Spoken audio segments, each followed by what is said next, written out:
Welcome back. Part of our continuing discussion.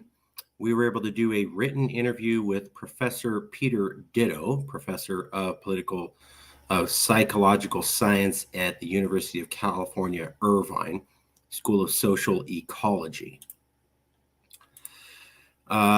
He works at the School of Social Ecology. He's a professor of psychological science, and he earned his PhD from Princeton University. Peter H. Ditto.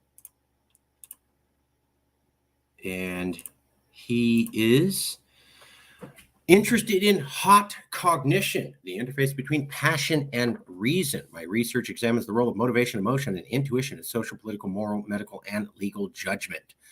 Most recently, I've sought to explain the phenomenon of motivated reasoning, how the desire to reach a particular conclusion biases the processing of information related to that conclusion.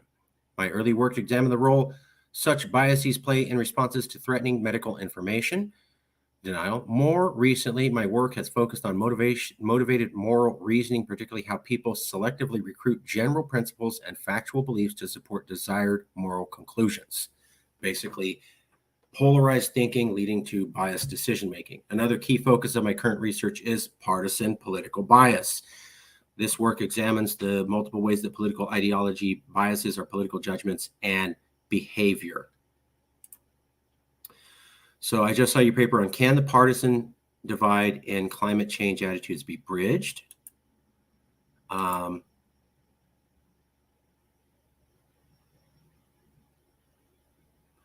Is it worse now than when you wrote your study?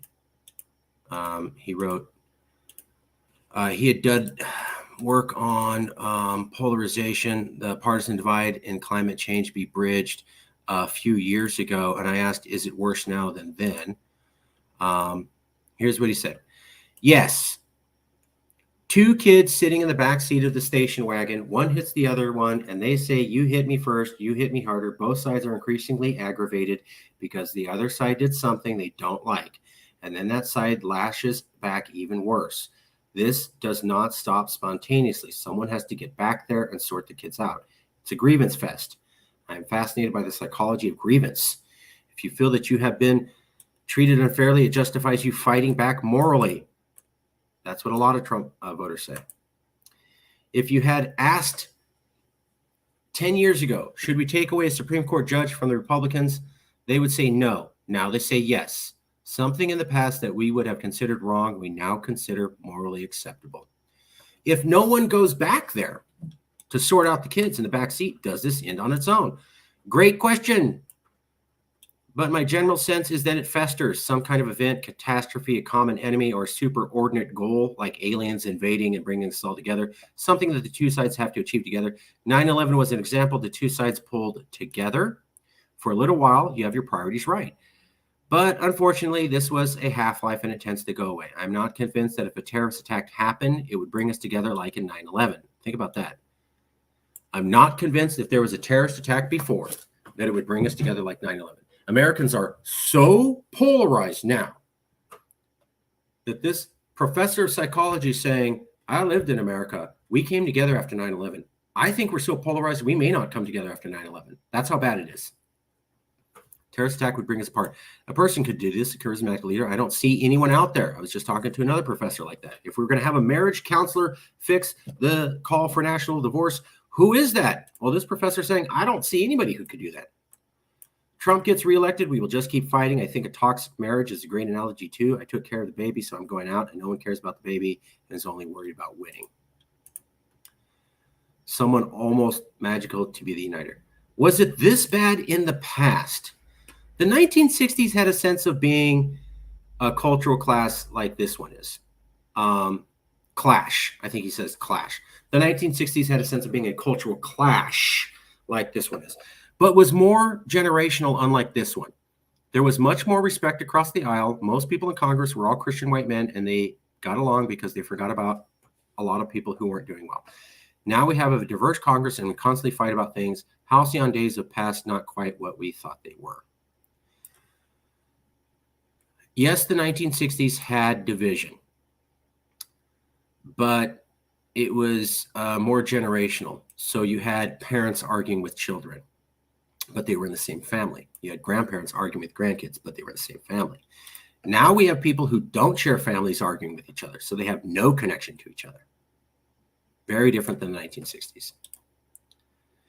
Do you mistrust institutions now? Level of trust and respect for institutions back then. That's another point we've covered. So people have the lowest faith in the Congress, the Supreme Court, the presidency, you name it.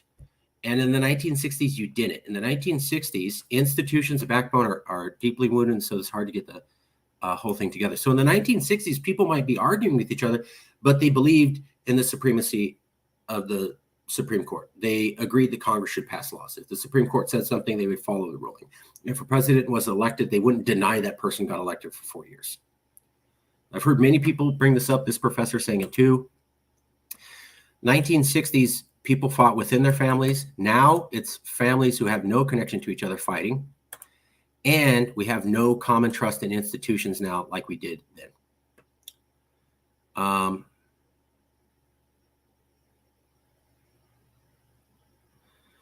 The big sword and reasons why political polarization. One thing's become normalized, moralized, not just you have a different opinion. It becomes everything is cool as long as my side wins. Lack of honor, fear, shame is no longer there. So once you go from I have a better policy idea to I have better morals than you, anything's cool as long as your side wins. As long as you're morally right, it's cool to do whatever it takes for your side to win. Liberals are biased in the same way that conservatives are biased. People only want to read information that fits their view. We just got done talking about, and not information that doesn't. However, someone has caused the right wing to go off the rails, but it could happen to the other side, and then that behavior feeds the other side. It's wrong to assume that a liberal Trump couldn't happen in the future. But what about Biden's speech calling 78 million Americans enemies of the state? Symmetrical processes that once it starts, it just cycles. It's okay to cheat if you are cheating. The big sort or media or social media or extreme politicians. They're all kind of contributory. It goes back to these factual beliefs. Media is segregated. There's no one news channel that you all know is believable. You can turn into channels that only tell you what you want to hear. We don't have only 3 TV channels now. People live in communities where you don't know anybody who voted for Trump. So how big is the media causing this? Well, you used to have media that was only 1 or 3 channels large. And so people kind of got the same information. Now we have so many different channels. You can watch media that only gives you the information that you want and never argues with your previously held beliefs. Is the big sort real? Yes, it certainly doesn't help, but it's a continuation of the same process of not interacting with people who are different from you from media, social media. Landslide victories are increasing dramatically. So yes, the big sort is real. Landslide victories are increasing. Why did the media ignore the big sort? That's interesting. I don't know. When MTG said national divorce, we were already in a national separation. It's fair. Marcus's theory of why media ignored big sort and went after gerrymandering, extreme political, social media. It's harder to admit this in the soul of the system. There isn't a good solution to fix people want. I think there's a lot of Pollyannish thinking. People get into, you just don't want to admit the country's slowly ripping itself apart. I don't have much hope for the future. So I said, why did people ignore the big sort when Marjorie Taylor Greene made her call for national divorce? And why did they say polarization is caused by social media? Polarization is caused by big media. Polarization is caused by elite media. Polarization is caused by gerrymandering. And yet none of them brought up the big sort. And this professor saying, I kind of agree with your theory. It's depressing. Nobody wants to hear that the whole system's broken and there isn't a good solution. People want to think, hey, it's going to be fine. And they don't want to admit that a country's tearing itself apart, because if you look at the facts, you should not have much hope for the future. So I said the reason the media, this is my theory, focused on extremism in the media, extremism in social media, elite extremist politicians, and gerrymandering is those are all things that could be fixed with laws. If it's actually about the big sort, then what it means is that the people themselves are polarized, and it took 3 decades for them to get there. And it's going to take 3 decades and a long, hard cultural shift to get it undone. That sounds heartbreaking and depressing and like it can't be achieved. Better to say, let's regulate social media, politicians, and gerrymandering. Because otherwise you'd have to admit that the country is slowly ripping itself apart because of long-term social trends that can't easily be undone. So this professor backed up a lot of the other theories we've heard, and I was glad that he pointed this out.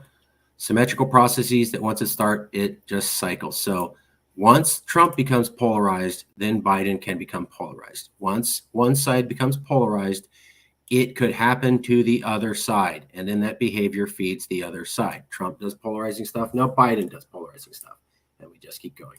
So it can happen to both sides. And we don't have trust like we did in common institutions, which kept us safe in the 60s. We don't have that. And we don't have people arguing within families. We have families who don't live near each other or know each other arguing, and that's different. And he's surprised by the level of polarization that's happened in just 10 years ago. Republicans are doing things he never thought they would. And if 9/11 happened, it won't necessarily bring us together. That's how polarized we are. And that's from this professor, Peter Ditto, professor of psychological science, PhD, Princeton University, teaches at UCI. We'll leave it there. Just wanted you to see what this other person thought. Thank you very much for being with us.